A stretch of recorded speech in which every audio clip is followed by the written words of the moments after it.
Muling nagbabalik ang DJ ng kwentuhan, ang magpapahalakak, magpapakilig at magpapaiyak sa hapon nating lahat. Ang nag-iisa niyong DJ Grace Laigo. At DJ Brenda, magandang hapon mga kabarangay, kwentuhan na!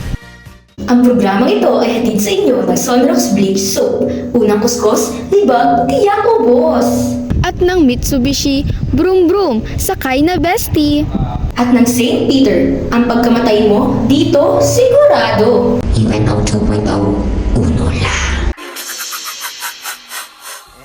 And now, it's time for the Secret Files. Dear DJ Grace, magandang hapon po. Isa po ako sa solid na tagapakinig mula noong 2019. DJ, ngayon ay kwento ko naman po ang nais kong ipakinig sa mga tao. Itago niyo na lang ako sa pangalang Tanggol. Ay, pasukan na naman, sambit ni Tanggol. Ang katagang iyan, matapos bumalik ang kanyang alaala, ang galit at nakasimangot na muka ng kanyang guro.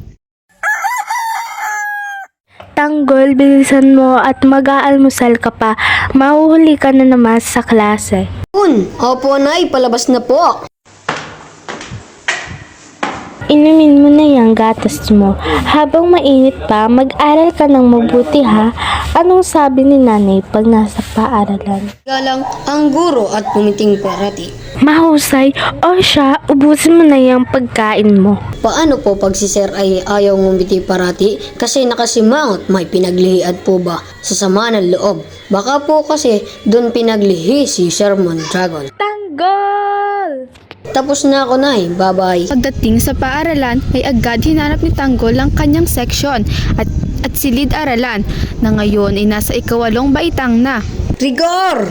Tanggol, kay aga-aga pa nag-iingay ka. Ingay pa more. Ang ingay mo kasi. Sorry po, Sir. Hindi ko po napansin.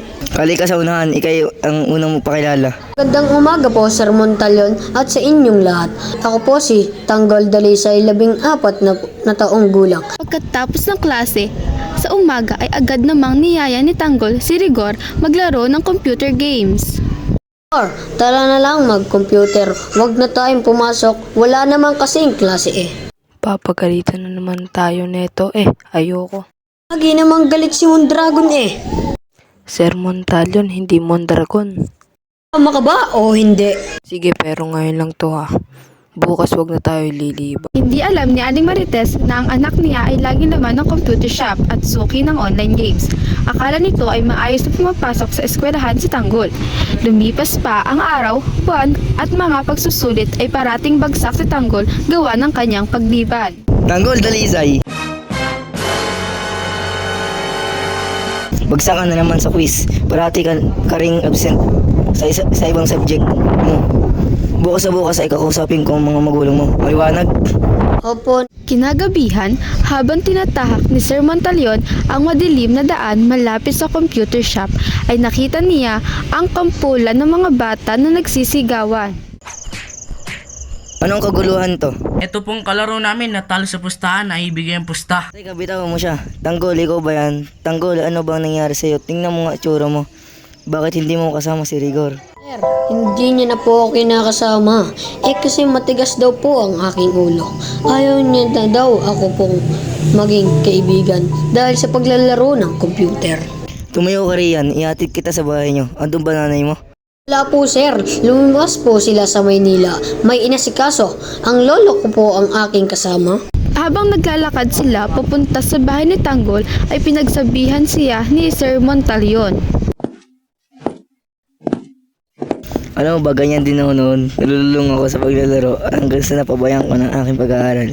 At nawalan ako ng kaibigan parati noon. Nagagalit ako sa teacher noon hanggang sa natanto ko na may rason ang pananarmon niya. Lagi akong bagsak sa quiz, absent at pasaway na bata. Nalungkot si Sir Montalion sa pahayag ni Tanggol. Sensya na po, Sir, magbabago na po ako. Huwag niyo na lang pong banggitin sa lola ko. Kasi po baka damdamin po nila Kaya ako na lang po naman nagawa ito para makatulong sa paggagamot ng tatay ko. Kapag nanalo po ako sa pustahan, ilang buwan na rin po kasi silang nasa ospital matapos ang aksidente nila sa taxi. Kulang po ang pera, nanay. Kaya nais ko lang pong makatulong. Sige Tanggol, basta wag mo na ako tatawagin mong dragon ha. Nakangiting tumango si Tanggol dahil sa unang pagkakataon ay nakita niyang nakangiti ang kanyang guro.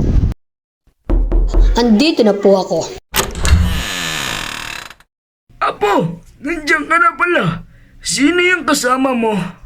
Teacher ko po, Lolo, si Sir Mondragon. Ay, si Sir Montalion po. Ano po lolo, magandang gabi rin po.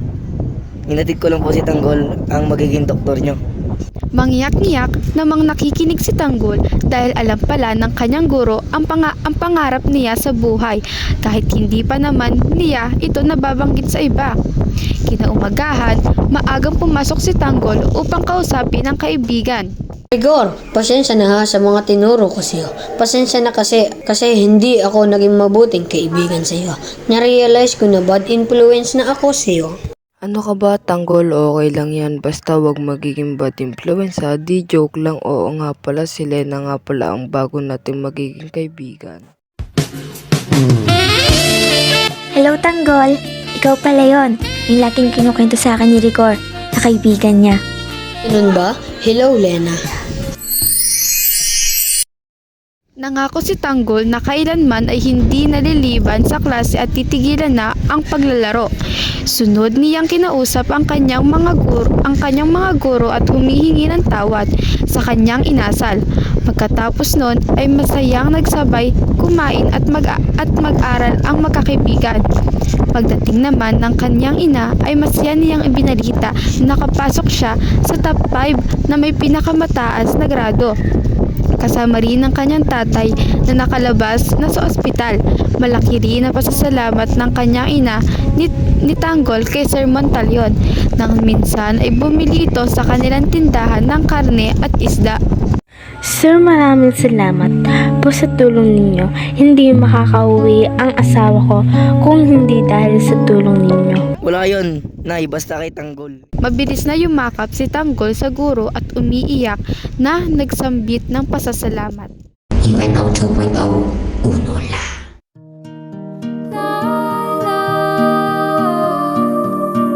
Ngayon mga ka-Secret Files, tunay nga na minsan na kahit ang isang laro ay kaya nitong agawin ang iyong buhay.